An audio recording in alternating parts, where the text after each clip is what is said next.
Good. Good. We got a lot done, a lot accomplished. Put young guys in some game situations, which is what you want to see. Older guys, I think, perform pretty well.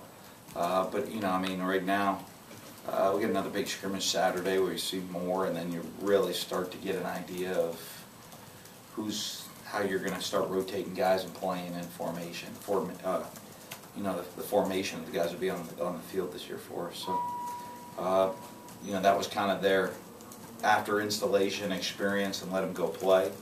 A couple days right now to review it, and then we'll get it all again on Saturday in the stadium. And because the next time we go live, it'll count for real. As you're into two-a-days, you see any young guys starting to get worn down a little bit by the extra work? Yeah, I think a lot of those guys, there's a lot of young guys. College football is very, very different than high school football. So, I think a lot of those guys are just trying to hang on and realize of how hard we actually work here. And, I guess we talk about it all the time. They know that when they come here, that's what they're coming to sign on for. And then when the reality of doing it, it's a little bit different.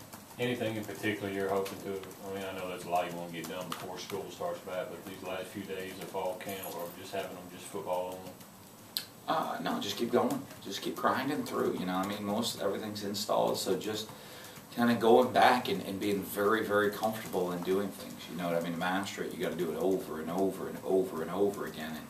And, it's just, you want to have that great foundation going into the season as you go, in a specific game plans. Everything that's in right now, when you get into a game plan, you're going to cut out probably about 40% of the stuff, or even 50% of the stuff that we're using, of what we're going to use in each game plan, and then that'll tweak from week to week when it gets in, the specifics of checks and plays and all that stuff. So, so if they have a great foundation of everything, because we go and pick and choose out of the menu each week, there's going to be a lot of comfort for them during the season.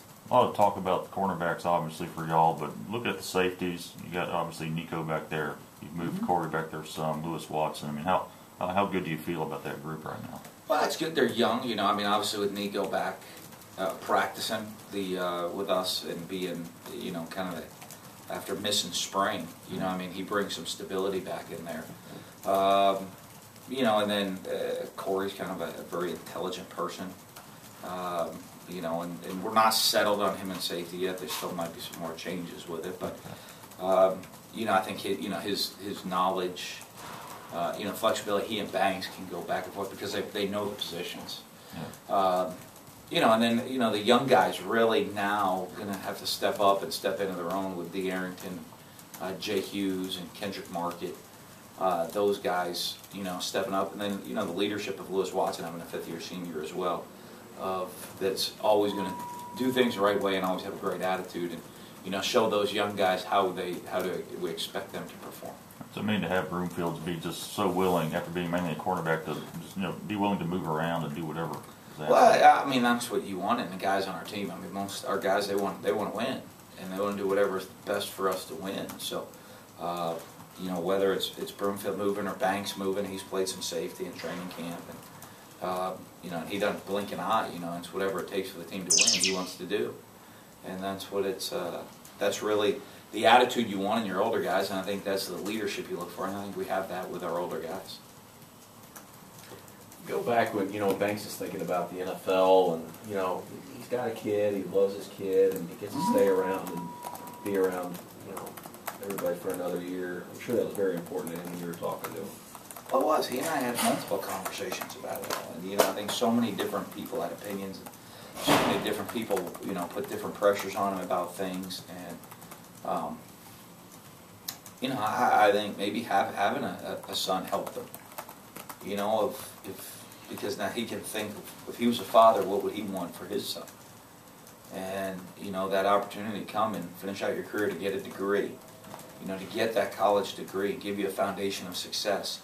Not just for, a couple-year NFL career, or hopefully it's longer. You never know. Average your career of the NFL player is 3.5 years. So, not just thinking short-term, but also as a father, thinking long-term. And, as a role model for his son, thinking long-term. So, I know it was tough.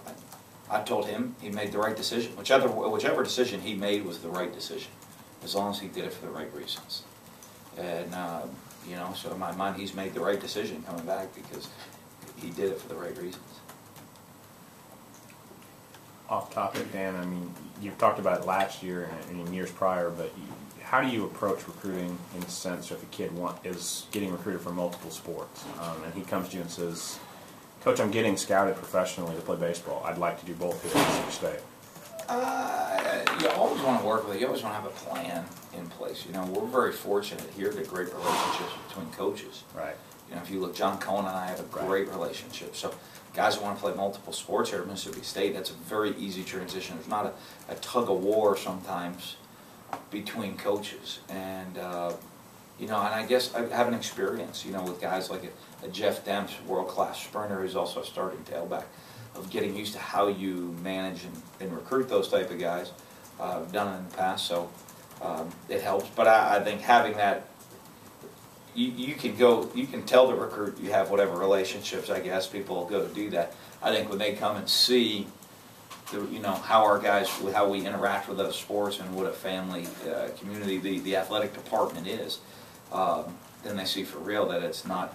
We're not just talking about it, it's serious. If you have the ability to play two sports, we're going to find a great plan for you to be successful at it. Glenn Clausell, you know, gained a little bit of weight. You know, he struggled a little bit last year. How's he doing in camp this year? Is he a guy that you expect to start in like 13 games and be able to get through it all? He's doing great. You know, I think, you know, last year as a freshman, you know, and starting in the SEC as a freshman is always tough duty. And, you know, now, though, the benefit of that is he has that experience under his belt. You know, he's in training camp. He knows what's coming down the road ahead. There's a lot of guys don't know what the road ahead's all about.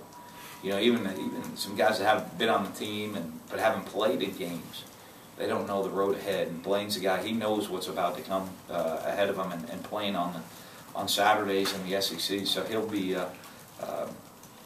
I think he's taken that approach and improved his game and his mindset to be ready for that. Quarterbacks ever, they don't want to get hit. They ever say, hey, make us live for a scrimmage just so they get used to it? What's your stance on that? Because I know you don't want to get them touched, but yeah, I mean, if we have 4 of them on scholarship that are competing for a job, then I let them be live for a scrimmage. If we don't, then I don't. You know. Yeah, I mean, they're competitors, so they always want to play. They want to show what they can do, so I think they wouldn't mind it. But, you know, a lot just depending on your guys. You know, I mean, when you look at our quarterback situation, Tyler, who's played in a lot of games, I mean, I don't need to see him get hit. He's been hit plenty of time underneath the chin by SEC people, so he knows what's happening. And Dak's kind of got that tough guy attitude, so you know, when you have those two guys, I don't need to check toughness at the quarterback position. You're looking forward to tomorrow for the stadium announcement. Yeah. I love. You had to check with Joe on that one. Yeah. I love press conferences. Yeah. Is that what it's about? I've been. Yeah. Stadium announcement. There's a press conference tomorrow at 11 a.m. Give the details. Stay tuned. You don't know.